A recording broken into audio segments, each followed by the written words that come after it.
Hey, it's Marissa, and this episode is definitely for my teachers. Let me ask you something. Have you ever stood in your classroom before the students arrive and you're looking around and you're like, I have absolutely no idea if I'm doing this right? Well, that is pretty much most teachers, but especially the new teachers. If you're a new teacher, like that feeling shows up a lot. Suddenly, you are wearing all of these hats. You're managing behavior, you're a counselor, you're a nurse, you're a psychologist. You're doing all the things all the time, answering emails while attending meetings, while balancing 12 things on your head.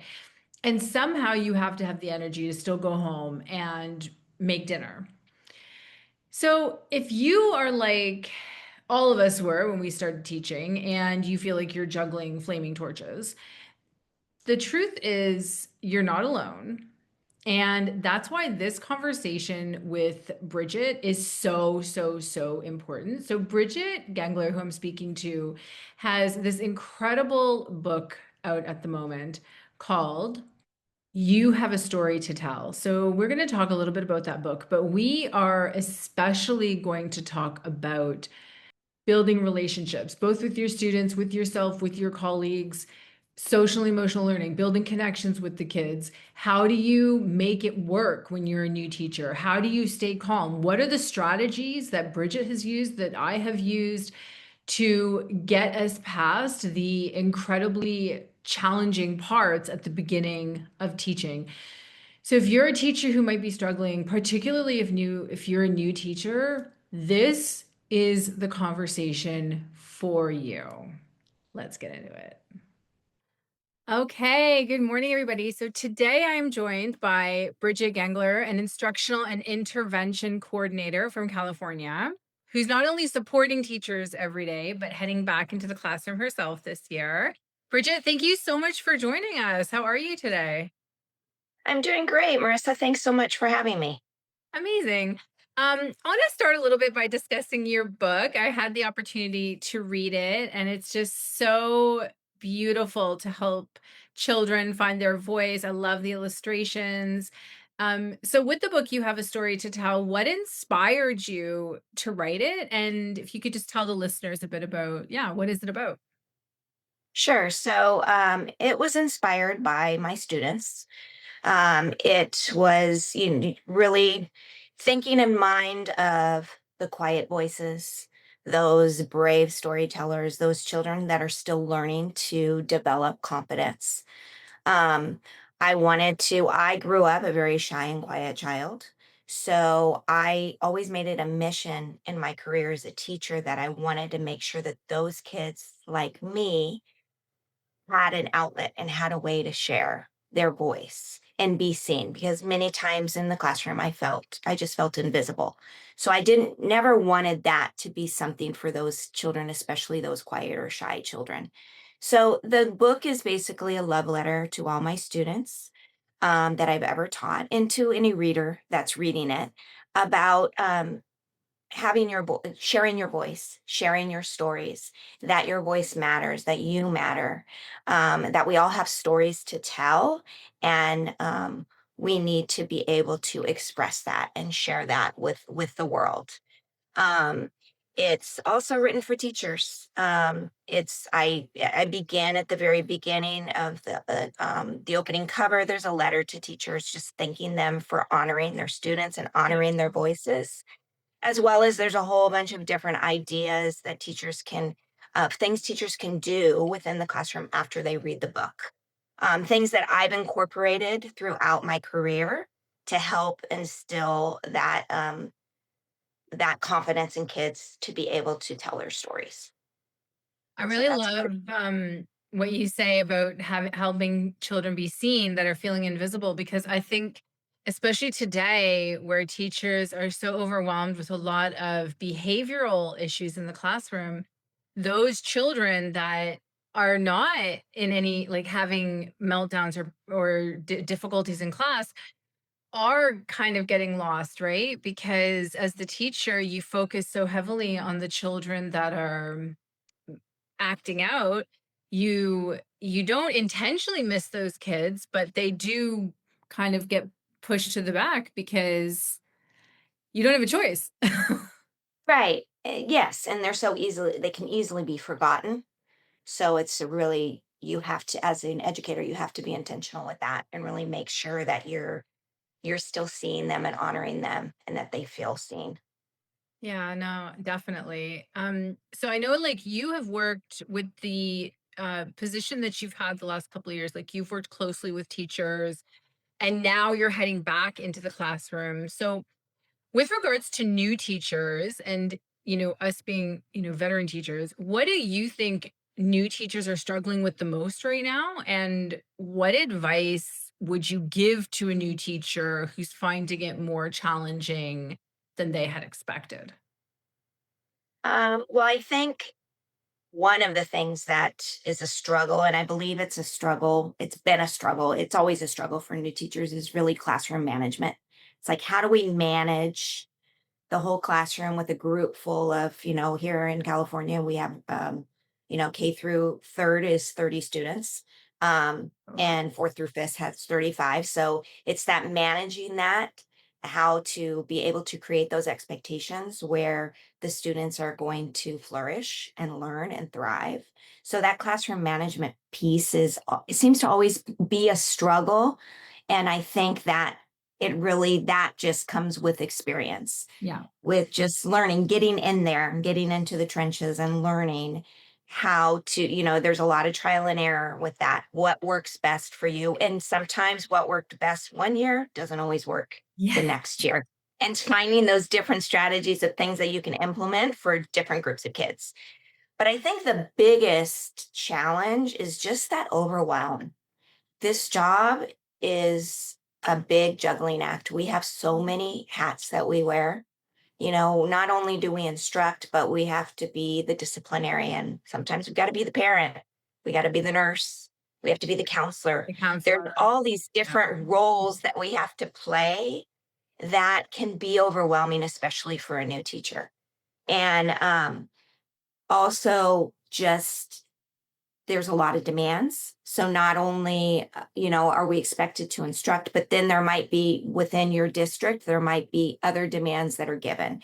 My particular district is very data driven. So we're constantly looking at data and analyzing it and deciding on what is it that we need to do next to help certain students. And so all of that can be very overwhelming for a new teacher. And I think for a new teacher that they talk about the teacher roller coaster, um, Yeah. those peaks and valleys that we have throughout. And I believe it, it happens every year. Um, but I think with experience, the more experience you have, you learn how to navigate it. But for a new teacher, you're starting out very enthusiastic and excited about the year, and then get like a month in and it somewhat hits that survival mode. There's so many, the honeymoon's over. It's, now There's I've so got many to, extras you didn't uh-huh, realize, right? We're there. exactly. Exactly. And so there's interacting with parents and parent conferences and doing grades and planning, just all those things. And that creates such an overwhelm for teachers. And so there's that roller coaster that constantly happens throughout the year. And I think that number one thing that, and I know I did this when I started back 30 years ago, you have to find your marigold, that teacher, that veteran teacher who's positive, Yeah. who will help carry you on those days when it's tough and those dips, those months when it's, low, um, who can you can collaborate with, you can talk with, who can be your mentor.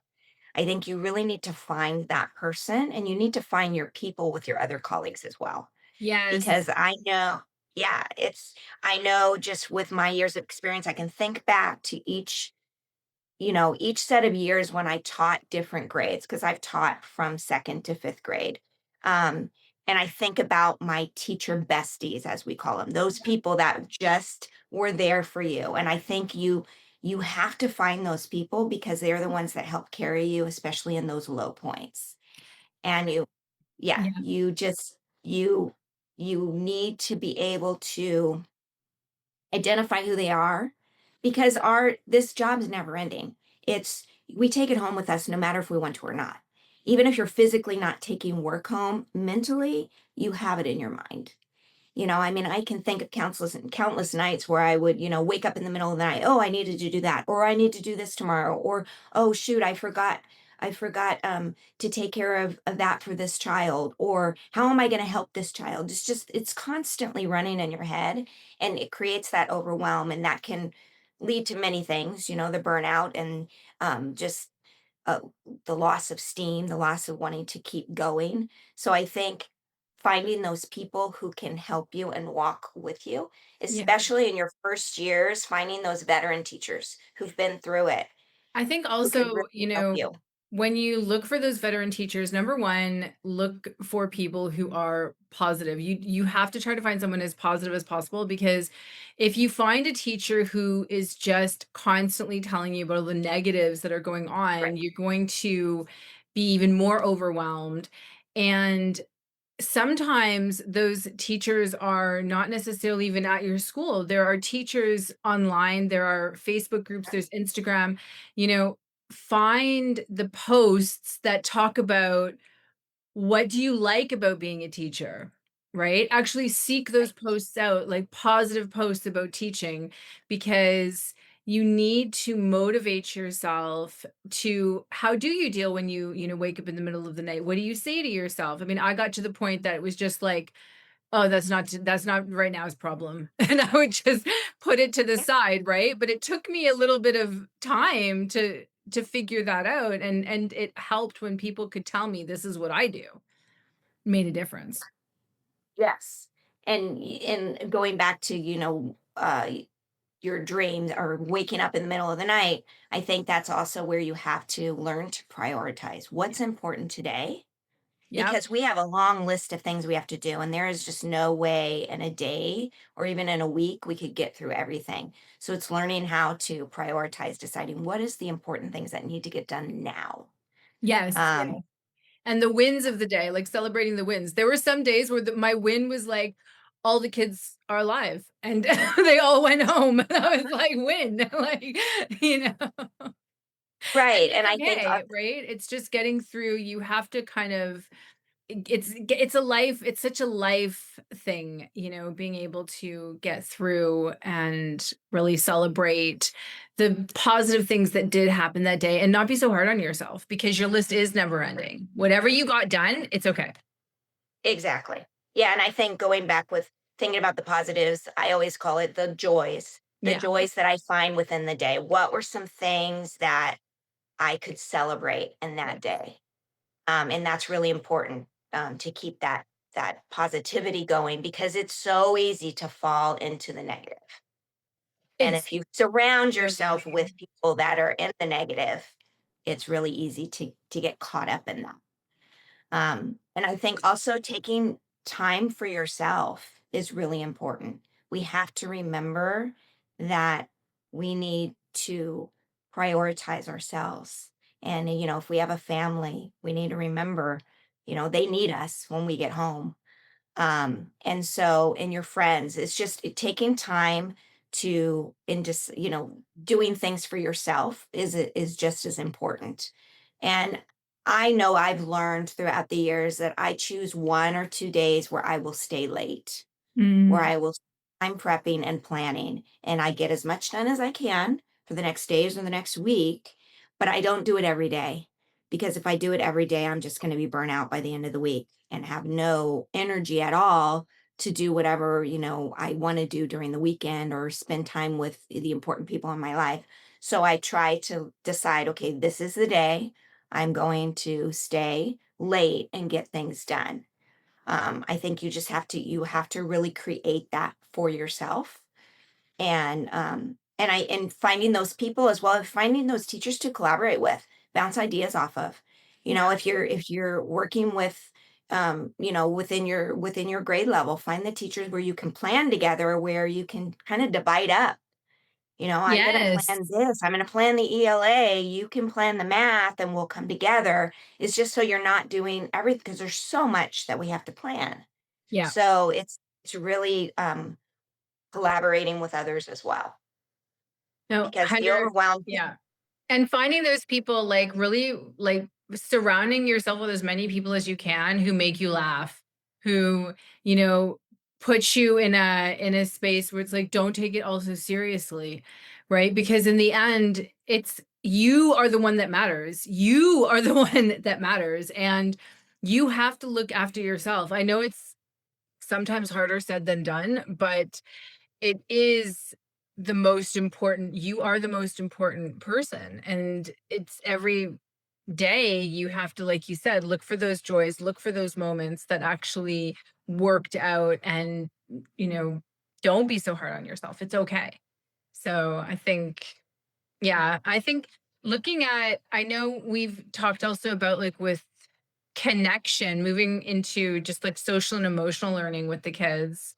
um I know you and I have both talked about, like, just connecting with the kids. And what are your top strategies, particularly if a teacher, might have a challenging class and they find it quite tricky?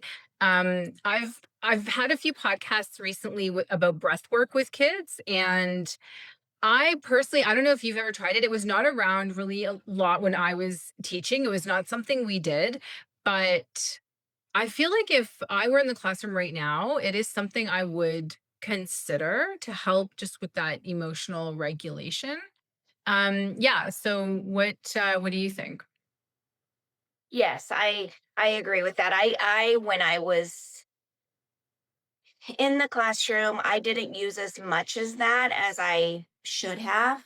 Um, but working with teachers and seeing that being implemented within the classrooms, I do believe I have one teacher at our school who does yoga with the kids every morning, Amazing. and other teachers that do those breathing exercises. And I do feel it's very, very important. I know going back into the classroom, that's something that I definitely will consider implementing more. I think that definitely connecting and building the relationships, and you have to do it from day one. Yeah. Um, Even before, I mean, I contact families before the school year begins, and and just send them out some messages, and asking them things about their children. I do a parent survey at the beginning of the year where I ask the parents specific questions, not just academics, not just where do you feel your child strengths are and where are the areas of need, but tell me about your child. What are Mm, some things that I can do to connect with your child? Because I I feel love it's it. really important that we know things about the child, and if we're asking parents, they know them best, and they have that perspective of what they know and what their child loves. Because when you're able to say something about um, baseball or soccer or their ballet recital or piano or whatever interests that they have, and you bring that up to the child and make that connection, they start to feel seen. And Yeah. so it's finding those ways to connect with them. I do morning meetings every morning. Kids come in, we form a circle, Okay. sit down, we do a check-in. How are you feeling? And then we usually have a theme that week.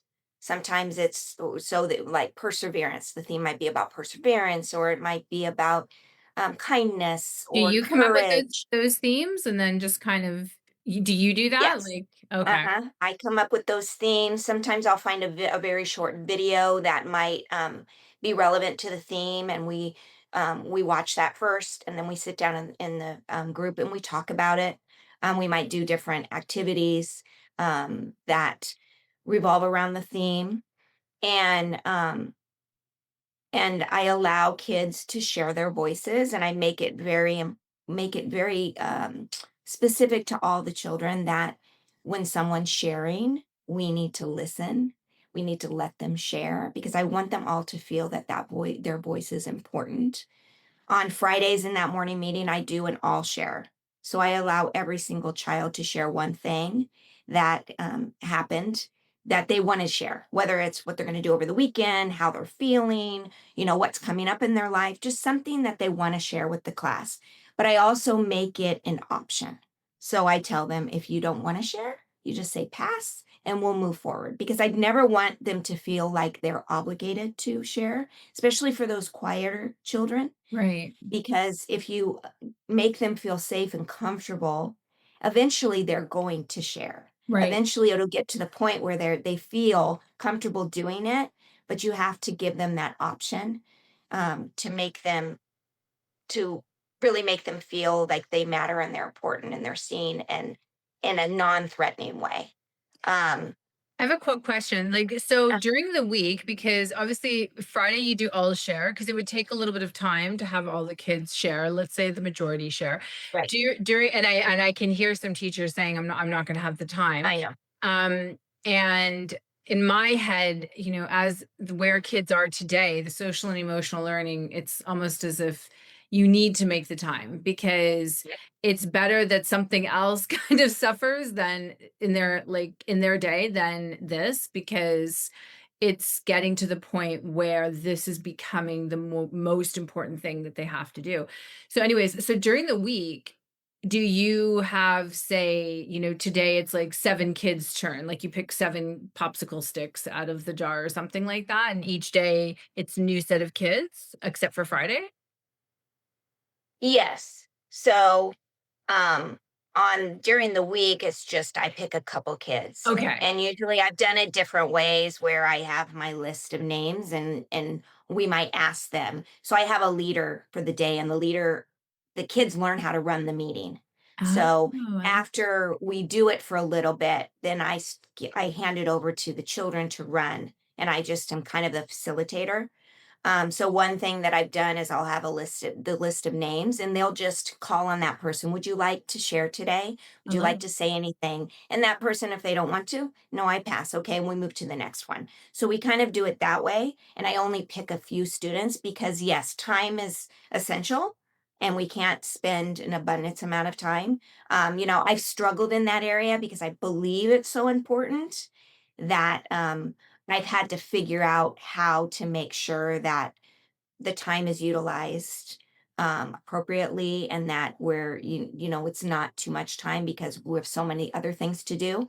But I don't, that's one thing I don't like to give up in the day, because I Yeah. feel it's so important, and it creates the classroom community, and the kids feel safe and comfortable, and it really leads to a good positive day because it starts out that way. So it's something that I don't like to abandon.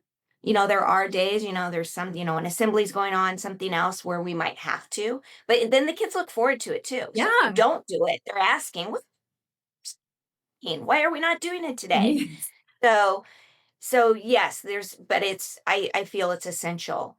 Um I feel it's building not only their emotional intelligence, their ability to communicate and speak up, and those are all things like that AI cannot do. So, I mean, from looking at it in that perspective, the social and emotional learning. And I will say this, in my very first year of teaching, when nobody knew what I was doing, I would have those meetings with my class every day after lunch because I was teaching in the UK and it was like we had like a lunch period. And I would probably some days, Bridget, take like 30 minutes to do that meeting. But all the parents were like, they're just like so happy and they speak up and I've never seen her like this. So look, it works. I mean, try to find the time. That's all I can say. Right. Try. Yeah, and like I said, because it's so important to me, there are days when I feel, "Oh, we went way over, Yeah. our time," so I've had to juggle it.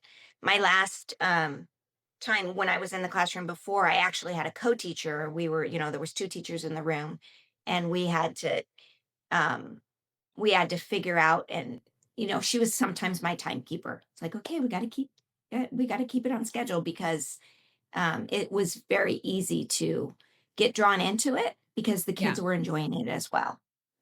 Yeah. For those Um, talkers, like sometimes you need like a timer so you uh-huh. can have like a little like, okay, you got 1 minute and go. you know? So yeah, no, um, definitely. and I think that one other thing that I do is daily check ins. So Okay. picking a couple minutes to just do like a 2-minute check in. And it could be being intentional with what you're talking to them about, especially for the challenging kids.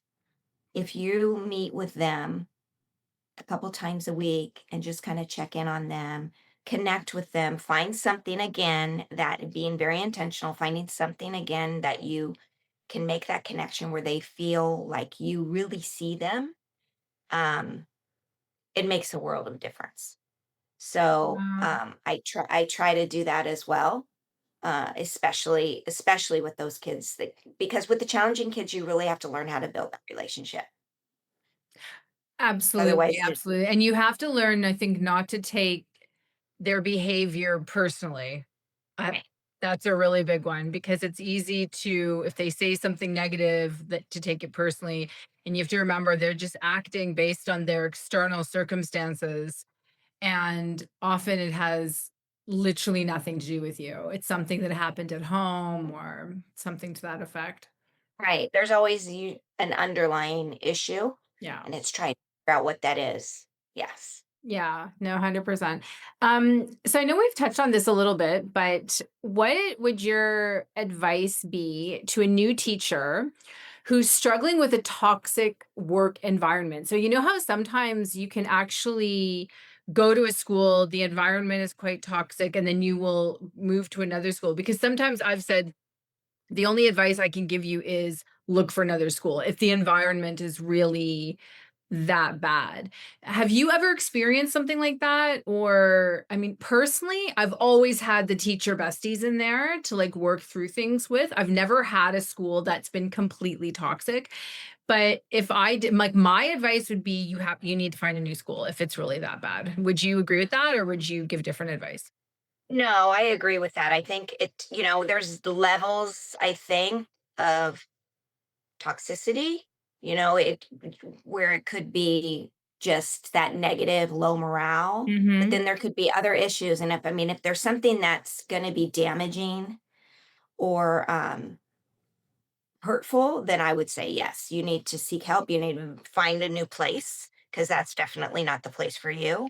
But I've never experienced that where I've been at a school where I've had a lot of toxic behavior. Mhm. I think at every school you're always going to encounter negativity, Yeah. and I think that's where you need to find your people and find those people who are positive, who you can, run across the hall to. I just think about colleagues that I've had through the years where we would be both teaching the same lesson and I run across the hall. How's it going? Did that work? Oh, that didn't work. We need to figure this out. We need to change this. It's just and that person you can go to before school starts, Yeah. recess time, lunchtime, after school. Um, so that you just need to surround yourself the best you can with the positive people, with those people that are going to help, carry you through that. Because, like I said before, it's so easy to get drawn into the negative. And then that's when you're in that, especially that part of the year when you're in that dip, Yes. it's hard to get out of. And I think when you're a new teacher, like, and something doesn't seem right or something, like, ask people, this is what's happened. Like, don't be scared to find the right person. If you actually feel like you can't trust anybody at school, like, go on to Facebook as an anonymous person on a teacher group and be like, this is what's happening. Is what advice do you have for me? Right? Because then you can post anonymously if you don't feel like you can trust someone at school, which hopefully you can. But if, as a new teacher, sometimes either we get taken advantage of or we just don't know. And we don't think to ask, like, is this normal? Or what can I do in this situation? This is overwhelming me. What advice do you have? So that's why I say go and find like teacher groups and post anonymously, it's fine, and get advice from 13,000 other teachers that are on that group. That's also what I never had when I started teaching and would have definitely benefited from. So that's also a piece of advice I have for new teachers. Yeah, definitely. I think that um because as a new teacher you don't know. You No. know, you you have no idea. Is this the norm? Is this what it's supposed to be? So that's, yeah, that's definitely a good set of advice. And it's true. Yes. Back when I started teaching, we didn't have that either. Yeah, But there's so many different avenues that you could go as a new teacher today to help you in those exactly. situations. Exactly. And like speaking of trying to keep ourselves into that positive mindset, Bridget, for you, what are some of the ways that you switch off at the end of the day so that you minimize the amount of work you take home? As hard as like I know that is, sometimes it comes into our head. We have to try and almost like push it out. Yeah, what do you do? Well, I'm a writer, so I do a lot of writing. Nice. Um, I write for, different audiences, not just children, but I done teacher blogs, and I write for women. So I spend a lot of my time doing that. Um, and journaling. I will journal. I do. I don't know if you've ever heard of it. They're called morning pages, I have and heard of that yeah, actually. yeah, and it's basically a brain dump. You Yes. just write pages and everything that's going on, you just in your mind, you just write it. It helps to spark creativity. So Yeah. I do that every day. Um, and sometimes I do it at the end of the day when I come home from work. It's a way to relax. I do have a gratitude journal as well. Same. Gratitude is important to me. So I really need to make sure that I think about what are things that I'm grateful for. What has happened in the day? Were those joys? And I jot those down. That kind of helps me keep that positivity and that joy in my life. Um, I love to sit outside, during we're in spring right now, during spring and summer. I love to sit out in my backyard, play with my dog. Um, Sometimes just sit in silence, and just take in the surrounding. That is, what's around me, the birds and everything around. That just helps me to relax. I make time for my friends, make sure that we get together, Yeah.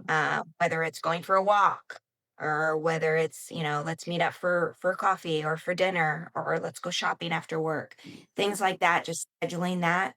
With my own children, they're adults now, they're not in the house, but um, calling them, talking to them, um, and when they're home, just spending time with them. Yeah. I think you've touched on the idea that like as teachers you have to remind yourself that teaching is literally just one hat. Like you are wearing many other hats that define your identity and who you are as a person. And when you come home, you have to try as hard as you can to embrace who you are outside of teaching, right? And love those moments that you're creating. Um, because that's who you are. And I love that you talked about, when you get those sparks of creativity, as a teacher, maybe you have another goal, maybe you have another area that you want to learn about in education. So take 15 minutes or 20 minutes and read about that, where like that direction, that niche that you might want to go into, write your goals, write about what drives you as a person.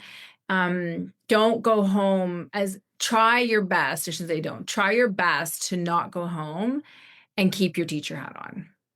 You need Right. to try your best to like, yeah, definitely take it off. So I'm glad you talked about like with friends and the writing, and it's whatever you feel is will work for you, instead of doom scrolling or, getting lost into like series, like do something for you, something that sparks your creativity. That's, Right. Because it's yeah. easy to get lost in our identity as a teacher. Yes. If It's so easy. I mean, there was the beginning of my career, I'd come home with a big bag full of things. And sometimes I would spend all evening grading papers. And, it's then it takes away from everything else and from the people in your life as well. So, there came a point where I decided, okay, I'm not doing that anymore. Yeah. And, then it was I bring the bag home and it would sit in the car all week, all weekend if it was a Friday, or it Yeah. would sit in the corner of my house and nothing got done. It goes back to that prioritizing what is important today. Let me be able to walk out that door of the classroom with having done what the priority was and be able to then go home and take care of myself and my family and all of that. Yes. Exactly. It doesn't have to be perfect. And and be forgiving to yourself if you took home the books and didn't mark them. I mean, that happened to me all the time. And I was like, oh, well, I'm like, I'll mark like 5 books a day and I'll get it done. Like, it was, Right. you just made you just did it. And it was like, it's fine. I'm okay because I had a good weekend. I wasn't stuck, doing the marking. And, um, so I think, yeah, just like don't beat yourself up forgive yourself, because you're human and it doesn't have to be perfect. Like done is better than perfect. Right. And Yeah. Give yourself some grace for sure. yes, Bridget, you're just, dropping all the wisdom bombs here today. So is there anything else that we have missed that you want to share with the listeners? I just think that again, teaching is a juggling act. There's so much. We have that roller coaster that we go through. Just to remember to be intentional with your planning, intentional with building those relationships, creating a classroom environment where kids feel seen and heard. Because and I think the focus needs to be on your students. And when you take the time to build the relationships and create that environment, they will rise to the occasion. And I think that's the greatest reward as a teacher when you see your students rising to the occasion. And I think we constantly need to keep the focus on our students. Yes. And what works for one of your colleagues may not work for you. Like if you're a Right. new teacher and you have a Hmm. difficult class, like just keep trying. Just keep trying different Right. things. Hmm. Find people, like there's lots of people on TikTok too, like older teachers that have strategies. Keep trying different strategies until you find something that works for that class. Like don't give up and just know it's not you. Just keep trying, and do your best. So anyways, Bridget, I'm just so grateful for you. I love the book. I hope teachers around the world are going to use it in their classrooms. It's so stunning. And I am just really grateful that you decided to join us today. I'm sending you all the love and light for the end of the year because I know you guys are almost finished because it's May here. And good luck with everything next year when you go back into the classroom. So yes, and just thank you so much for coming on today. Thank you. It's been a pleasure to be with you today. Thanks so much. Okay. Did you learn something or many things from Bridget? Because I am just so blessed to have had her on the podcast. And if you haven't had a chance to check out her book, You Have a Story to Tell, definitely going to link that in the show notes. So please go have a look. And here's really what I want you to take away from today. You do not need to be a perfect teacher. You do not need to have a Pinterest perfect classroom. And you most especially do not need to have it all figured out. What you do need is connection. Connection to yourself, of course, because you are the most important person. Connection to the people who love you and make you laugh. Connection to those colleagues that are going to lift you up and give you the advice that you need. And especially connection with your students. Because when a child feels seen, everything starts to change. The confidence, the behavior, the willingness to learn, even just it's enough just to make them feel safe in the space. It makes teaching things a little bit lighter and it changes things for you too. So don't just leave this episode thinking that you need to overhaul everything. Ask yourself, what is one small moment of connection that I can create tomorrow, because that is where it starts. If this episode spoke to you, I would love to hear from you.